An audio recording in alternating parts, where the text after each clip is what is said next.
30 ಜಿಲ್ಲೆ 30 ಸುದ್ದಿಯನ್ನ ಬನ್ನಿ ನೋಡೋಣ. ಬಾಲಕಿ ಮೇಲೆ ಬೀದಿ ನಾಯಿಗಳು ದಾಳಿ ನಡೆಸಿ ಗಾಯಗೊಳಿಸಿರುವಂತಹ ಘಟನೆ ಹುಬ್ಬಳ್ಳಿಯಲ್ಲಿ ನಡೆದಿದೆ. ಶಿಮ್ಲಾ ನಗರದ ರಸ್ತೆಯಲ್ಲಿ ತನ್ನ ಪಾಡಿಗೆ ತಾನು ಹೋಗ್ತಿದ್ದಂತ ಸಂದರ್ಭದಲ್ಲಿ ಬಾಲಕಿ ಮೇಲೆ ಏಕಾಏಕಿಯಾಗಿ ಬೀದಿ ನಾಯಿಗಳು ಅಟ್ಯಾಕ್ ಮಾಡಿವೆ. ಇನ್ನು 2 ನಾಯಿಗಳು ಬಾಲಕಿ ಮೇಲೆ ಏಕಕಾಲದಲ್ಲಿ ದಾಳಿ ನಡೆಸಿ ಎಳೆದಾಡ್ಬಿಟ್ಟಿವೆ. ಇನ್ನು ಬಾಲಕಿ ಜೋರಾಗಿ ಕಿರುಚಿಕೊಂಡಂತ ಸಂದರ್ಭದಲ್ಲಿ ನಾಯಿಗಳು ಆಕೆಯನ್ನ ಬಿಟ್ಟು ಹೋಗಿವೆ. ಘಟನೆಯ ದೃಶ್ಯಾವಳಿ ಸಿಸಿಟಿವಿಯಲ್ಲಿ ಸೆರೆಯಾಗಿದ್ದು, ಇನ್ನು ಸದ್ಯ ಬೀದಿ ನಾಯಿಗಳಿಗೆ ಕಡಿವಾಣ ಹಾಕುವಂತೆ ಹುಬ್ಬಳ್ಳಿ ಧಾರವಾಡ ಮಹಾನಗರ ಪಾಲಿಕೆಗೆ ಸದ್ಯ ಸಾರ್ವಜನಿಕರು ಒತ್ತಾಯ ಮಾಡ್ತಿದ್ದಾರೆ.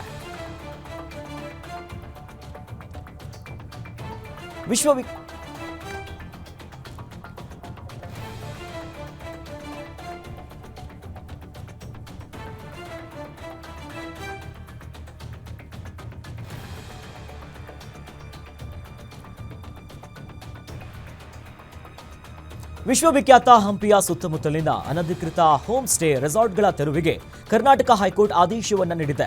ವಿಜಯನಗರದ ಹೊಸಪೇಟೆ ತಾಲೂಕಿನ ಹಂಪಿ ವಿಶ್ವ ಪರಂಪರೆ ಪ್ರದೇಶ ನಿರ್ವಹಣಾ ಪ್ರಾಧಿಕಾರ ಇದೇ 16ರಂದು ಪೊಲೀಸ್ ಬಂದೋಬಸ್ತ್ನಲ್ಲಿ ತೆರವಿಗೆ ಆದೇಶವನ್ನು ಹೊರಡಿಸಿದೆ.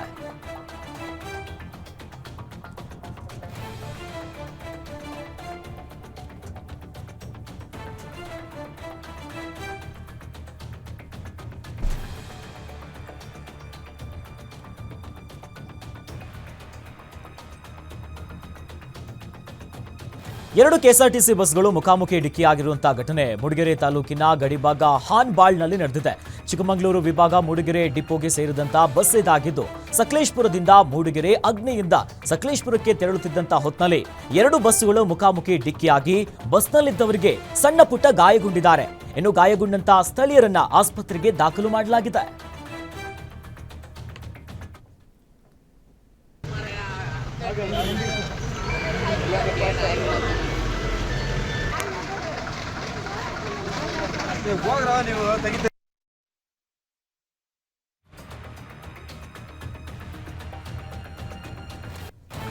ಅತ್ಯಾಚಾರ ಆರೋಪದ ಅಡಿಯಲ್ಲಿ ಪೊಲೀಸ್ ಅಪ್ಪನೇ ಅರೆಸ್ಟ್ ಆಗಿಬಿಟ್ಟಿದ್ದಾನೆ. ಮಂಗಳೂರು ಕಂಕನಾಡಿ ಪೊಲೀಸರು ಕಾನ್ಸ್ಟೇಬಲ್ ಚಂದ್ರ ನಾಯಕ್ನನ್ನ ಸದ್ಯ ಅರೆಸ್ಟ್ ಮಾಡಿದ್ದಾರೆ.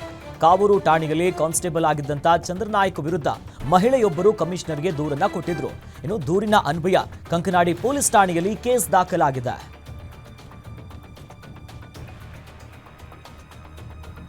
ನಮ್ಮೂರಿನ ರಸ್ತೆ ತುಂಬಾ ಹಾಳಾಗಿದೆ, ದುರಸ್ತಿ ಮಾಡಿಕೊಡುವಂತೆ ಪ್ರಧಾನಿ ನರೇಂದ್ರ ಮೋದಿ ಅವರಿಗೆ ಬಾಲಕಿ ಪತ್ರವನ್ನ ಬರೆದು ಮನವಿಯನ್ನ ಮಾಡಿಕೊಂಡಿದ್ದಾಳೆ.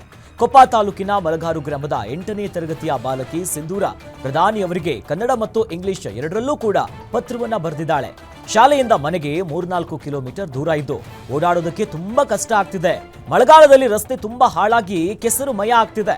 ವಾರದಲ್ಲಿ 3-4 ದಿನವೂ ಕೂಡ ಶಾಲೆಗೆ ಹೋಗೋದು ಕಷ್ಟ ಆಗ್ತಿದೆ. ನಮ್ಗೆ ನಾವು ಪ್ರತಿಯೊಂದಕ್ಕೂ ಕೂಡ ಇದೇ ರಸ್ತೆಯನ್ನು ನಂಬ್ಕೊಂಡಿದ್ದೇವೆ, ಬೇರೆ ರಸ್ತೆ ಇಲ್ಲ ನಮ್ಗೆ. ಮಹಿಳೆಯರು, ಮಕ್ಕಳು ಆರೋಗ್ಯದ ದೃಷ್ಟಿಯಿಂದ ಈ ರಸ್ತೆಯನ್ನ ಸರಿ ಮಾಡಿಕೊಡಿ ಅನ್ನೋದಾಗಿ ಸದ್ಯ ಬಾಲಕಿ ಪತ್ರವನ್ನ ಬರೆದು ಮನವಿಯನ್ನ ಮಾಡಿಕೊಂಡಿದ್ದಾಳೆ.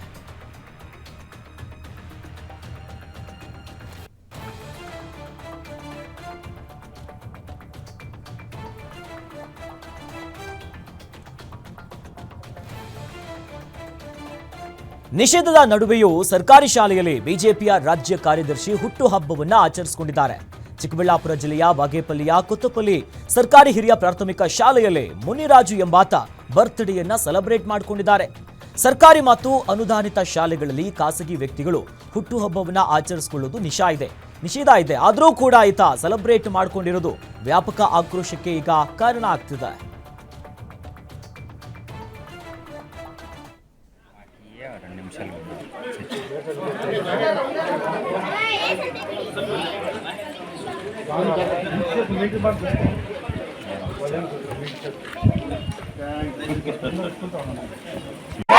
ಪ್ರಧಾನಿ ನರೇಂದ್ರ ಮೋದಿ ಕಿ, ಮುನ್ರಾಜಣ್ಣ ಕಿ.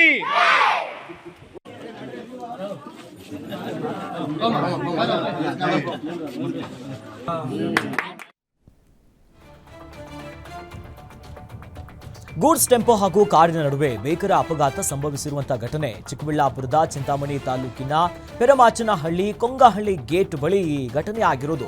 ಕಾರ್ನಲ್ಲಿದ್ದಂಥ 5 ಗಂಭೀರ ಗಾಯ ಆಗಿದ್ದು, ಇಬ್ಬರ ಸ್ಥಿತಿ ಚಿಂತಾಜನಕ ಆಗಿದೆ ಅಂತ ಹೇಳಲಾಗ್ತಿದೆ. ಮೌಲಾ, ನಂಜುಂಡಪ್ಪ, ವೆಂಕಿ, ಫಕ್ರುದ್ದೀನ್ ಗಾಯಾಳುಗಳಾಗಿದ್ದು, ಇನ್ನು ಚಿಂತಾಮಣಿ ಸಾರ್ವಜನಿಕ ಆಸ್ಪತ್ರೆಯಲ್ಲಿ ಚಿಕಿತ್ಸೆಯನ್ನ ನೀಡಲಾಗ್ತಿದೆ. ಚಿಂತಾಮಣಿ ಗ್ರಾಮಾಂತರ ಪೊಲೀಸ್ ಠಾಣೆಯಲ್ಲಿ ಸದ್ಯ ಕೇಸ್ ಕೂಡ ದಾಖಲಾಗಿದೆ.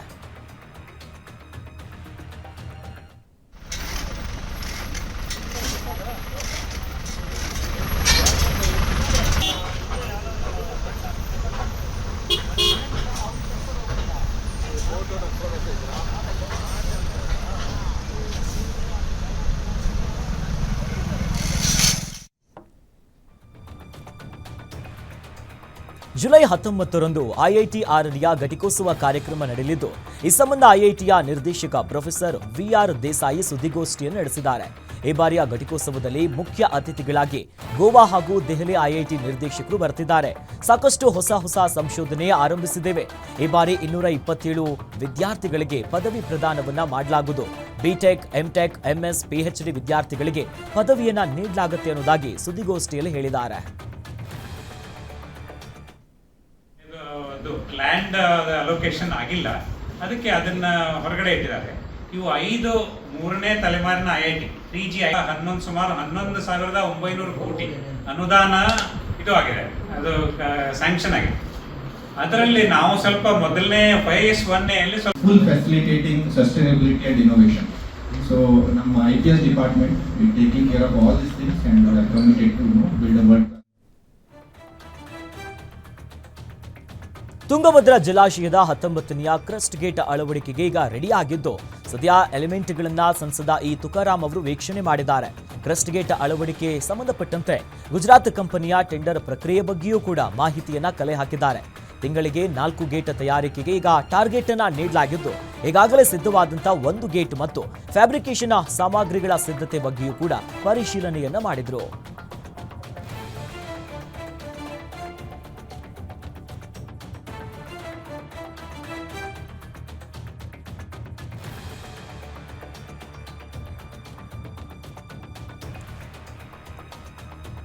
ಶಿವಮೊಗ್ಗದ ಲಿಂಗನಮಕ್ಕಿ ಜಲಾಶಯದ ಮಟ್ಟ ಸತತವಾಗಿ ಏರಿಕೆ ಆಗ್ತಾನೇ ಇದೆ.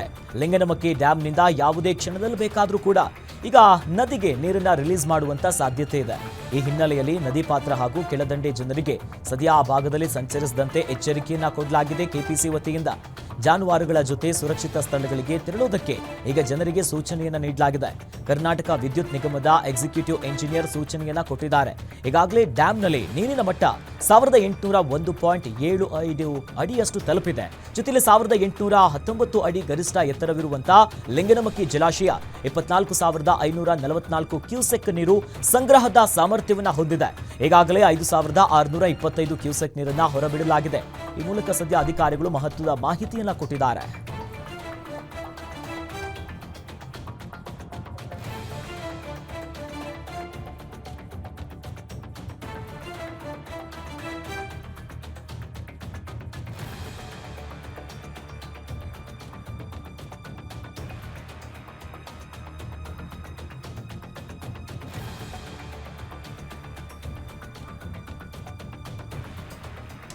ಬಸ್ ಬಿಡುವಂತೆ ಆಗ್ರಹಿಸಿ ಬೆಳಗಾವಿಯಲ್ಲಿ ರಾಷ್ಟ್ರೀಯ ಹೆದ್ದಾರಿಯನ್ನ ತಡೆದು ಶಾಲಾ ವಿದ್ಯಾರ್ಥಿಗಳು ಪ್ರತಿಭಟನೆಯನ್ನ ಮಾಡಿದ್ದಾರೆ. ಪ್ರತಿಭಟನೆಗೆ ಪೋಷಕರು ಕೂಡ ಸಾಥ್ ನೀಡಿದ್ದಾರೆ. ಬೆಳಗಾವಿ ತಾಲೂಕಿನ ಸುವರ್ಣಸೌಧ ಮುಂದೆ ರಾಷ್ಟ್ರೀಯ ಹೆದ್ದಾರಿಯನ್ನ ತಡೆದು ಪ್ರತಿಭಟನೆಯನ್ನ ಮಾಡಲಾಗಿದೆ. ಇದರಿಂದ 1 ಕಿಲೋಮೀಟರ್ ವರೆಗೂ ಕೂಡ ದೊಡ್ಡ ಮಟ್ಟದ ಟ್ರಾಫಿಕ್ ಜಾಮ್ ಕೂಡ ಉಂಟಾಗಿ ಸವಾರರು ಪರದಾಡುವಂತಹ ಪರಿಸ್ಥಿತಿ ನಿರ್ಮಾಣ ಆಗಿತ್ತು.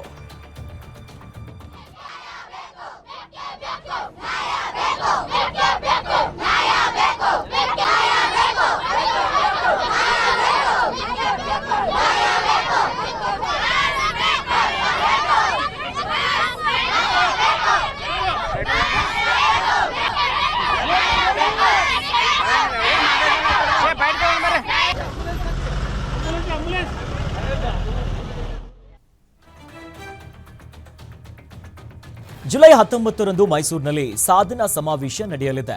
ಮಹಾರಾಜ ಕಾಲೇಜು ಮೈದಾನದಲ್ಲಿ ಕಾರ್ಯಕ್ರಮ ನಡೆಯಲಿದ್ದು, ಇನ್ನು ಸಮಾವೇಶ ಸ್ಥಳವನ್ನ ಸಚಿವ ಎಚ್.ಸಿ. ಮಹದೇವಪ್ಪನವರು ವೀಕ್ಷಣೆ ಮಾಡಿದ್ದಾರೆ. ಸಮಾವೇಶದ ರೂಪುರೇಷೆ ಬಗ್ಗೆ ಎಚ್.ಸಿ. ಮಹದೇವಪ್ಪ ಮಾಹಿತಿಯನ್ನು ಪಡೆದಿದ್ದಾರೆ. ಜಿಲ್ಲಾಧಿಕಾರಿ ಲಕ್ಷ್ಮೀಕಾಂತ್ ರೆಡ್ಡಿ, ಕಾಂಗ್ರೆಸ್ ಜಿಲ್ಲಾಧ್ಯಕ್ಷ ವಿಜಯ್ ಕುಮಾರ್ ಸೇರಿ ಸ್ಥಳೀಯ ಮುಖಂಡರು ಕೂಡ ಈ ಹೊತ್ತಿನಲ್ಲಿ ಭಾಗಿಯಾಗಿದ್ರು.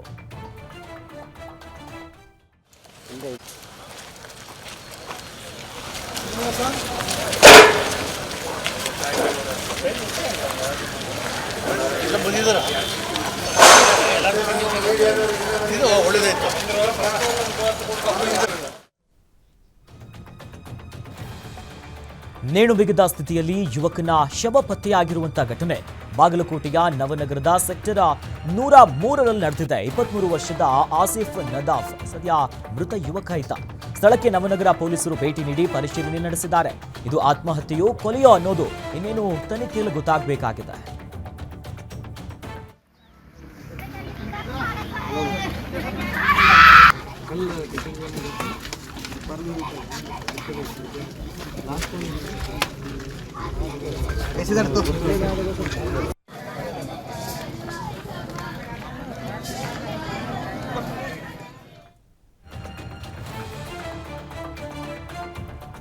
ಅಪ್ರಾಪ್ತನೋರ್ವ ಬೈಕ್ ವೀಲಿಂಗ್ ಮಾಡಿ ಸದ್ಯ ದೊಡ್ಡ ಮಟ್ಟದ ಬಿಲ್ಡಪ್ ಕೊಟ್ಟಿದ್ದ ಆತನ ತಂದೆಗೆ ಈಗ ಪೊಲೀಸರು ಶಾಕ್ ಕೊಟ್ಟಿದ್ದಾರೆ.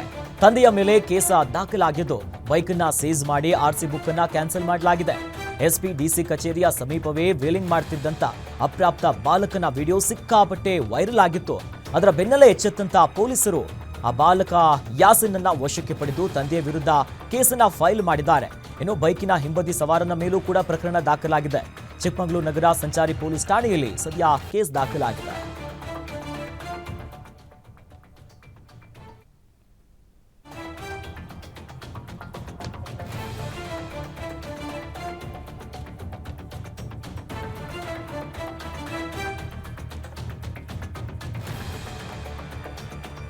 ಮಂಡ್ಯ ಜಿಲ್ಲೆಯಲ್ಲಿ ಪಾಳು ಮಂಟಪದಲ್ಲಿ ಪತಿಯೇ ಪತ್ನಿಗೆ ಹೆರಿಗೆ ಮಾಡಿಸಿದ್ದಾನೆ. ಇನ್ನು ಅನ್ಯಧರ್ಮೀಯ ಪ್ರೇಮಿಗಳು ಈ ಹಿಂದೆ ಪ್ರೀತಿ ಮಾಡಿ ಮದುವೆಯಾಗಿದ್ರು. ಮನೆಯಲ್ಲಿ ಒಪ್ಪಿಗೆ ಇರದಂತ ಕಾರಣ ಮನೆ ಬಿಟ್ಟು ಬಂದು ಮಂಡ್ಯದಲ್ಲಿ ವಾಸವಾಗಿದ್ರು. ಕೈಯಲ್ಲಿ ಹಣ ಇಲ್ಲದೆ ಮಂಡ್ಯದಲ್ಲೇ ಕೆಲ ತಿಂಗಳು ಜೋಪಡಿಯನ್ನ ಕಟ್ಟಿಕೊಂಡು ವಾಸ ಮಾಡ್ತಿದ್ರು. ಈ ವೇಳೆ ಪತ್ನಿ ಹುಸೇನಿ ಗರ್ಭಿಣಿಯಾಗಿ ಅನಾರೋಗ್ಯದಿಂದ ಬಳಲ್ತಾ ಇದ್ರು. ಆದ್ರಿಂದ ಕೆಲ ದಿನಗಳ ಹಿಂದೆಯಷ್ಟೇ ಪಟ್ಟಣಕ್ಕೆ ಬಂದು ಪಾಳು ಮಂಟಪದಲ್ಲಿ ವಾಸ ಆಗಿದ್ರು. ನಿನ್ನೆ ರಾತ್ರಿ ಪತ್ನಿಗೆ ಹೆರಿಗೆ ನೋವು ಕಾಣಿಸ್ಕೊಂಡಿದ್ದು. ಹಣ ಇಲ್ಲದೆ ದೊಡ್ಡ ಮಟ್ಟದ ಸಮಸ್ಯೆಗೆ ಒಳಗಾಗಿ ಪತ್ನಿಗೆ ತಾನೇ ಹೆರಿಗೆ ಮಾಡಿಸಿದಾನೆ. ಯಾರಿದ್ರು ಆಗ? ಯಾರಿದ್ರು ಅಲ್ಲಿ? ನೀವೊಬ್ಬರೇ ರೈಲ್ವೆ ಸ್ಟೇಷನ್ ಮಲಗಿದ್ರ ರಾತ್ರಿ ಎಲ್ಲ? ಇನ್ನೆಲ್ಲಿ ಮಲಗಿದ್ರು ರಾತ್ರಿ? ದೇವಸ್ಥಾನ ರಂಗನಾಥ ಸ್ವಾಮಿ ದೇವಸ್ಥಾನ ಅಲ್ಲೇ ಡೆಲಿವರಿ ಆಗಿದ್ದ? ದೇವಸ್ಥಾನ ಇತ್ತು ಹತ್ರ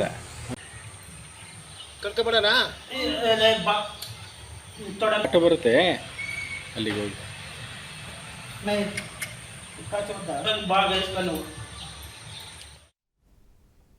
ಅಪ್ರಾಪ್ತರು ಕೆಮಿಕಲ್ ಮಿಶ್ರಿತ ಕಲಬೆರಕೆ ಸೇಂದಿ ಮಾರಾಟ ಮಾಡಿದ ಘಟನೆ ರಾಯಚೂರು ನಗರದ ಎಪಿಎಂಸಿ ಆವರಣದಲ್ಲಿ ನಡೆದಿದೆ. ಅಪ್ರಾಪ್ತ ಮಕ್ಕಳಿಂದ 20 ರೂಪಾಯಿ 30 ರೂಪಾಯಿಗೆ ಲೀಟರ್ನಂತೆ ಸೇಂದಿಯನ್ನ ಮಾರಾಟ ಮಾಡ್ತಿದ್ದ ವಿಡಿಯೋ ಸೋಷಿಯಲ್ ಮೀಡಿಯಾದಲ್ಲಿ ಸಿಕ್ಕಾಪಟ್ಟೆ ವೈರಲ್ ಆಗಿತ್ತು. ಆ ಮೂಲಕವಾಗಿ ಸದ್ಯ ಕ್ರಮವನ್ನು ತೆಗೆದುಕೊಂಡಿದ್ದಾರೆ.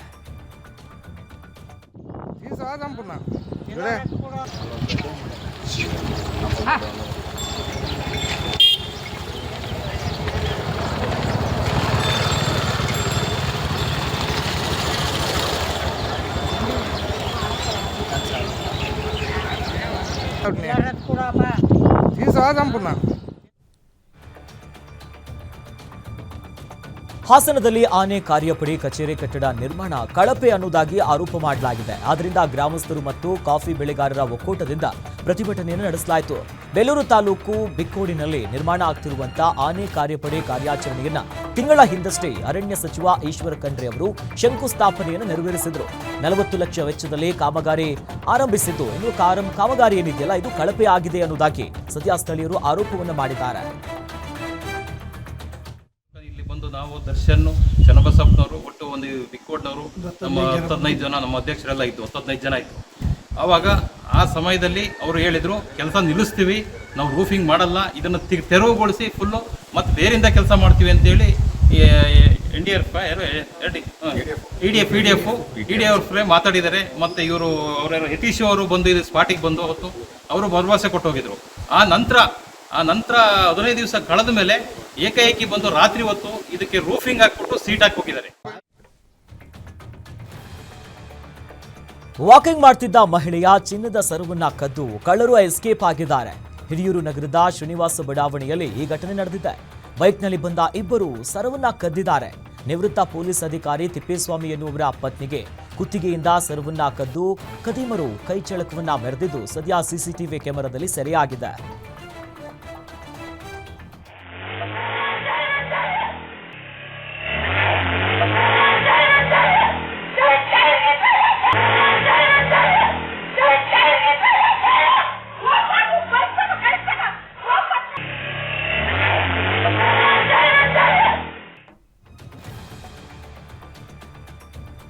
ಕೊಪ್ಪಳದಲ್ಲಿ ಶಾರ್ಟ್ ಸರ್ಕ್ಯೂಟ್ನಿಂದ ಸಿಲಿಂಡರ್ ಬ್ಲಾಸ್ಟ್ ಆಗಿ ಸಂಪೂರ್ಣ ಹೊತ್ತಿ ಉರಿದಿದೆ. ಅವಘಡದಲ್ಲಿ ಅಕ್ಕಪಕ್ಕದ 3 ಮನೆಗಳಿಗೆ ಹಾನಿಯಾಗಿದ್ದು, ಮೇಲ್ಚಾವಣಿ ಹಾರಿ ಪಕ್ಕದ ಮನೆಗೂ ಕೂಡ ಬೆಂಕಿ ಹಾರಿದೆ. ಗಂಗಾವತಿ ನಗರದ ರಾಯರ ಓಣಿಯಲ್ಲಿ ಈ ಅವಘಡ ನಡೆದಿದ್ದು, ತಿರುಪತಿ ಎನ್ನುವರ ಮನೆಯಲ್ಲಿ ಈ ಘಟನೆ ಆಗಿದೆ. ಇನ್ನು ಮನೆಯಲ್ಲಿದ್ದಂಥ 3 ಪ್ರಾಣ ಅಪಾಯದಿಂದ ಜಸ್ಟ್ ಮಿಸ್ ಆಗಿದ್ದಾರೆ. ಒಳಗಿದ್ದ ಹಣ, ಚಿನ್ನಾಭರಣ ಎಲ್ಲವೂ ಕೂಡ ಸುಟ್ಟು ಕರಕಲಾಗಿದೆ. ಸ್ಥಳಕ್ಕೆ ಅಗ್ನಿಶಾಮಕ ಸಿಬ್ಬಂದಿ ಆಗಮಿಸಿ ಬಹಳ ಪ್ರಮುಖವಾಗಿ ಅಲ್ಲಿ ಅಗ್ನಿಯನ್ನ ನಿಂದಿಸುವಂತ ಕೆಲಸ ಮಾಡಿದ್ದಾರೆ. ಗೋಲ್ಡ್ ಸಿಲ್ವರ್ ಎಲ್ಲ ಐತೆ ನೋಡಿ ಇದರಲ್ಲಿ.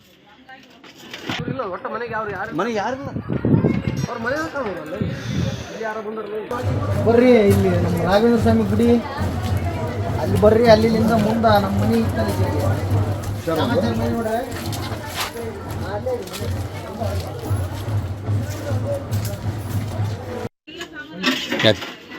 ಗೋಲ್ಡ್ ಸಿಲ್ವರ್ ಎಲ್ಲ ಐತೆ ನೋಡಿ ಇದರಲ್ಲಿ.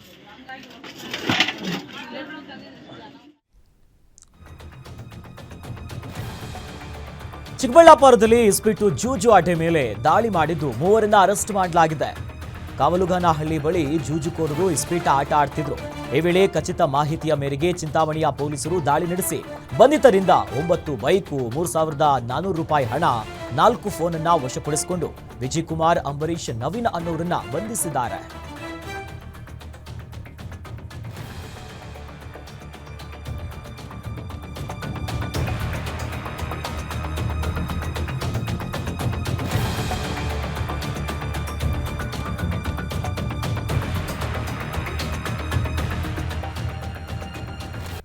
ಝೀ ಎಂಟರ್ಟೈನ್ಮೆಂಟ್ ಎಂಟರ್ಪ್ರೈಸಸ್ ಲಿಮಿಟೆಡ್ ದೇಶದಾದ್ಯಂತ ಯುವ ಉದಯೋನ್ಮುಖ ಚಿತ್ರಕಥೆಯ ಪ್ರತಿಭೆಗಳನ್ನು ಗುರುತಿಸಲು ಹೊರಟಿದೆ. ಇನ್ನು ಝೀ ರಿಟೈರ್ಸ್ ರೂಮ್ ಯುವ ಉದಯೋನ್ಮುಖ ಚಿತ್ರಕಥೆ ಬರಹಗಾರರ ಪ್ರತಿಭೆಯನ್ನ ಪತ್ತೆ ಹಚ್ಚಲಿದೆ.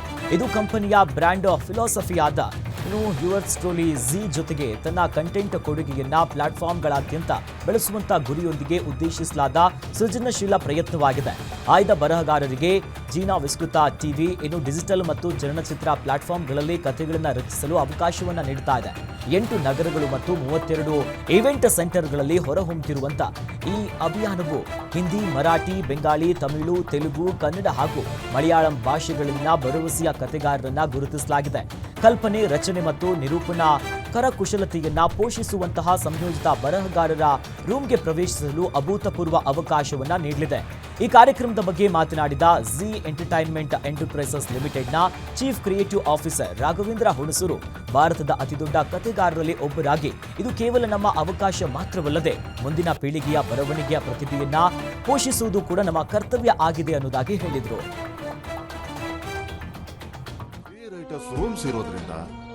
ಝೀ ರೈಟರ್ಸ್ ರೂಮ್ ಇಡೀ ದೇಶದ ಟ್ಯಾಲೆಂಟೆಡ್ ರೈಟರ್ಸ್ ಗೆ ಸಿಗುತ್ತೆ ಝೀ ಅನುಭವಿ ರೈಟರ್ಸ್ ನೊಂದಿಗೆ ಕೆಲಸ ಮಾಡುವ ಅವಕಾಶ. ಥ್ಯಾಂಕ್ ಯು ಅಪ್ಪ. ಆಲ್ ಇಂಡಿಯನ್ ಸೆಲೆಕ್ಷನ್ಸ್ ಪ್ರಾರಂಭ ಜುಲೈ 20ರಿಂದ. ವಿವರಗಳಿಗಾಗಿ ಭೇಟಿ ನೀಡಿ ZRightersRoom.comಗೆ.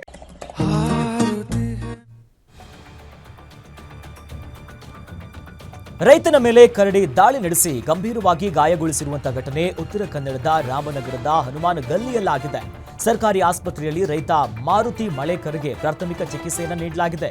ಕರಡಿಯೊಂದಿಗೆ ಕಾದಾಡಿ ತನ್ನ ಮನೆಯವರಿಗೆ ಸುಮಾರು 4 ಕಿಲೋಮೀಟರ್ ದೂರ ರಕ್ತದ ಮಡುವಿನಲ್ಲೇ ರೈತ ತಮ್ಮ ಮನೆ ಸೇರಿ ಜೀವವನ್ನು ಉಳಿಸಿಕೊಂಡಿದ್ದಾನೆ.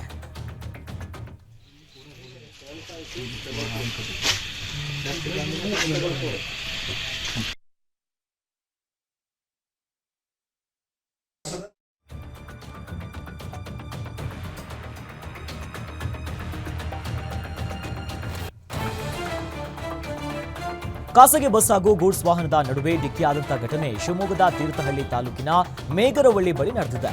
ಶಿವಮೊಗ್ಗದಿಂದ ಮಂಗಳೂರು ಕಡೆ ತೆರಳುತ್ತಿದ್ದಾಗ ಬಸ್ ಹಾಗೂ ಗೂಡ್ಸ್ ವಾಹನದ ಮುಂಭಾಗ ಸಂಪೂರ್ಣವಾಗಿ ಜಖಮಾಗಿದ್ದು ಚಾಲಕ ಸಣ್ಣಪುಟ್ಟ ಗಾಯಗೊಂಡಿದ್ದಾರೆ. ಈ ಸಂಬಂಧ ತೀರ್ಥಹಳ್ಳಿ ಪೊಲೀಸ್ ಸ್ಟೇಷನ್ನಲ್ಲಿ ಸದ್ಯ ಕೇಸ್ ದಾಖಲಾಗಿದೆ.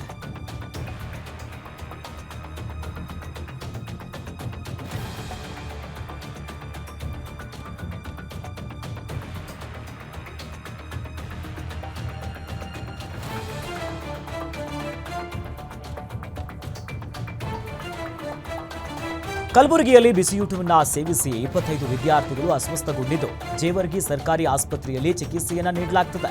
ಇನ್ನು ಮಾಹಿತಿ ಪಡೆದ ಲೋಕಾಯುಕ್ತ ಎಸ್ಪಿ ಸಿದ್ದರಾಮಯ್ಯ ದಿಢೀರ್ ಭೇಟಿ ನೀಡಿ ಪರಿಶೀಲನೆಯನ್ನು ನಡೆಸಿದರು. ಈ ವೇಳೆ ಅಸ್ವಸ್ಥಗೊಂಡ ವಿದ್ಯಾರ್ಥಿಗಳಿಂದ ಘಟನೆಯ ಬಗ್ಗೆ ಮಾಹಿತಿಯನ್ನ ಪಡೆದುಕೊಂಡಿದ್ದಾರೆ.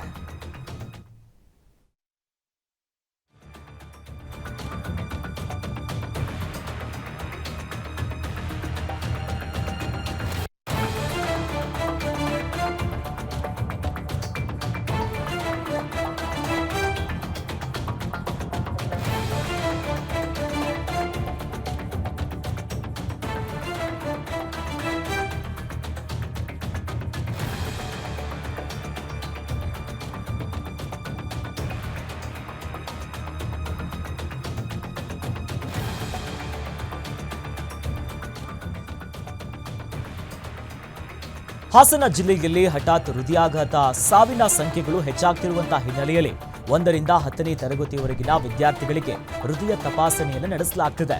ಜಿಲ್ಲಾ ಆರೋಗ್ಯ ಮತ್ತು ಕುಟುಂಬ ಕಲ್ಯಾಣ ಇಲಾಖೆಯ ವತಿಯಿಂದ ಹೃದಯ ತಪಾಸಣೆಯನ್ನು ನಡೆಸಲಾಗ್ತಿದೆ. ಜಿಲ್ಲೆಯಲ್ಲಿರುವಂತಹ ಎಲ್ಲ ಶಾಲೆಯ ವಿದ್ಯಾರ್ಥಿಗಳಿಗೆ ಹೃದಯ ತಪಾಸಣೆ ನಡೆಸುವಂತೆ ಜಿಲ್ಲಾ ಉಸ್ತುವಾರಿ ಸಚಿವ ಕೆಎನ್ ರಾಜಣ್ಣ ಸೂಚನೆಯನ್ನು ನೀಡಿದರು.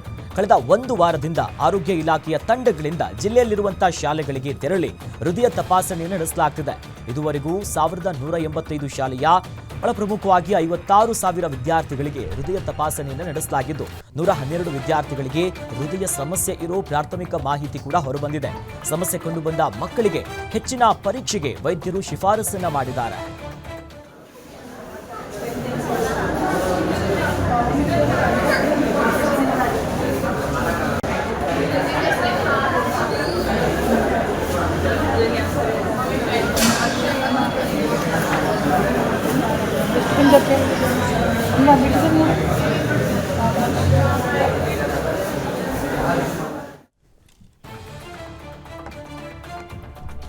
ಕೆಜಿಎಫ್ನ ಎಸ್ಪಿ ಶಾಂತರಾಜು ಅವರು ಬೆಂಗಳೂರು ಗುಪ್ತಚರ ಇಲಾಖೆಯ ಎಸ್ಪಿ ಆಗಿ ವರ್ಗಾವಣೆಗೊಂಡಿದ್ದಾರೆ. ಬೆಂಗಳೂರು ಸಿಆರ್ಬಿನಲ್ಲಿದ್ದ ಶುಭಾಂಶು ರಜಪೂತ್ ಅವರು ಕೆಜಿಎಫ್ನ ನೂತನ ಪೊಲೀಸ್ನ ವರಿಷ್ಠಾಧಿಕಾರಿಯಾಗಿ ನೇಮಕಗೊಂಡಿದ್ದಾರೆ. ನೂತನ ಎಸ್ಪಿ ಶುಭಾಂಶು ಅವರಿಗೆ ನಿರ್ಗಮಿತ ಎಸ್ಪಿ ಶಾಂತರಾಜು ಆದರದ ಸ್ವಾಗತವನ್ನ ಕೋರಿದ್ದಾರೆ.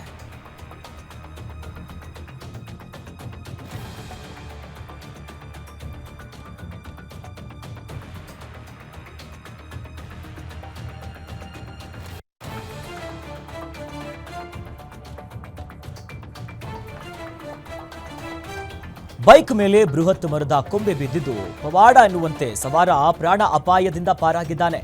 ಘಟನೆ ಚಿಕ್ಕಬಳ್ಳಾಪುರದ ಶಿಡ್ಲಘಟ್ಟ ನಗರದ ಕೆಎಸ್ಆರ್ಟಿಸಿ ಬಸ್ ನಿಲ್ದಾಣದ ಬಳಿ ಆಗಿದೆ. ಬೈಕ್ನಲ್ಲಿ ಹೋಗ್ತಿದ್ದಂತ ವೇಳೆ ಸವಾರ ಆತನ ಮೇಲೆ ದೇವಸ್ಥಾನಕ್ಕೆ ಹೊಂದಿಕೊಂಡಿದ್ದಂತ ಒಂದು ಬೃಹತ್ ಗಾತ್ರದ ಅರಳಿ ಮರದ ಕೊಂಬೆ ದಿಢೀರಂತ ಬಿದ್ದಿದೆ. ಗಾಯಾಳುಗಳಿಗೆ ಶಿಡ್ಲಘಟ್ಟ ಸಾರ್ವಜನಿಕ ಆಸ್ಪತ್ರೆಯಲ್ಲಿ ಚಿಕಿತ್ಸೆಯನ್ನ ನೀಡಲಾಗ್ತಿದೆ.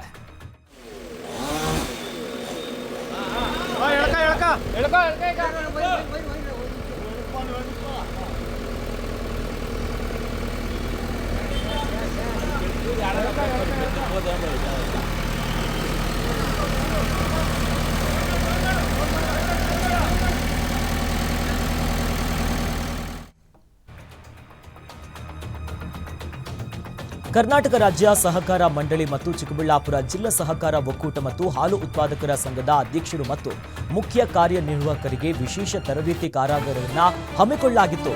ಚಿಂತಾಮಣಿ ಆರ್ಕೆ ಕನ್ವೆನ್ಷನ್ ಹಾಲ್ನಲ್ಲಿ ಏರ್ಪಡಿಸಲಾಗಿದ್ದಂತಹ ಕಾರ್ಯಕ್ರಮದಲ್ಲಿ ಕೋಲಾರ ಚಿಕ್ಕಬಳ್ಳಾಪುರ ಹಾಲು ಒಕ್ಕೂಟದಲ್ಲಿ ಈ ಕ್ಷೇತ್ರದಲ್ಲಿ 10 ವರ್ಷಗಳ ಕಾಲ ಸೇವೆಯನ್ನ ಸಲ್ಲಿಸಿದ ಉಲವಾಡಿ ಬಾಬು ಅವರಿಗೆ ಸನ್ಮಾನವನ್ನು ಮಾಡಲಾಯಿತು. ಈ ವೇಳೆ ಹಾಲು ಉತ್ಪಾದಕ ಘಟಕಗಳಲ್ಲಿ ಸಂಭವಿಸಿರುವಂತಹ ತೊಂದರೆ, ಅವುಗಳ ನಿರ್ವಹಣೆ ಮಾಡುವಂತಹ ವಿಧಾನಗಳ ಬಗ್ಗೆ ತರಬೇತಿಯನ್ನ ನೀಡಲಾಯಿತು.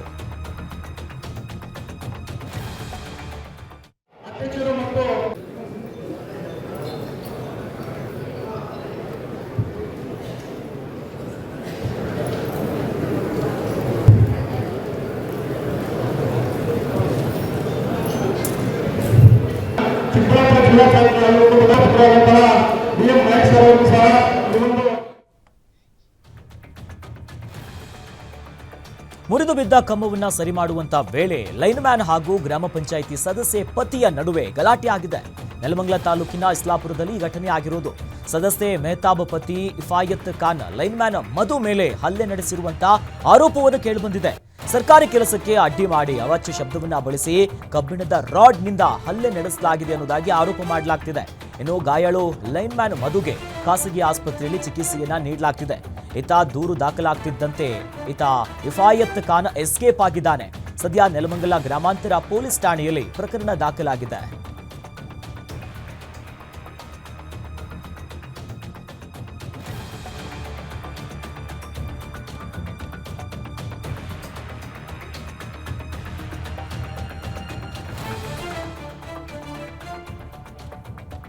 ಶಿವಮೊಗ್ಗದಲ್ಲಿ ಖತರ್ನಾಕ್ ಖದೀಮರು ದೇವಸ್ಥಾನದ ಹುಂಡಿಗೆ ಕನ್ನವನ್ನ ಹಾಕಿದ್ದಾರೆ. ದೇವಾಲಯದ ಬೇಗವನ್ನ ಮುರಿದು ಹುಂಡಿಯನ್ನ ದೋಚಿಬಿಟ್ಟಿದ್ದಾರೆ.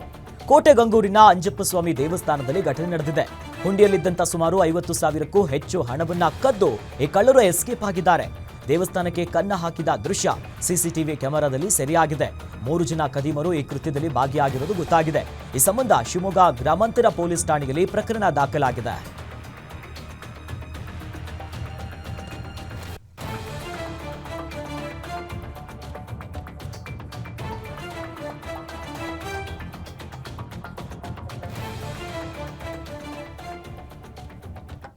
ಇಷ್ಟೊತ್ತು ನೀವು ನೋಡಿದ್ದು ಗ್ಯಾರಂಟಿ ನ್ಯೂಸ್, ಸುದ್ದಿ ಖಚಿತ, ನ್ಯಾಯ ನಿಶ್ಚಿತ.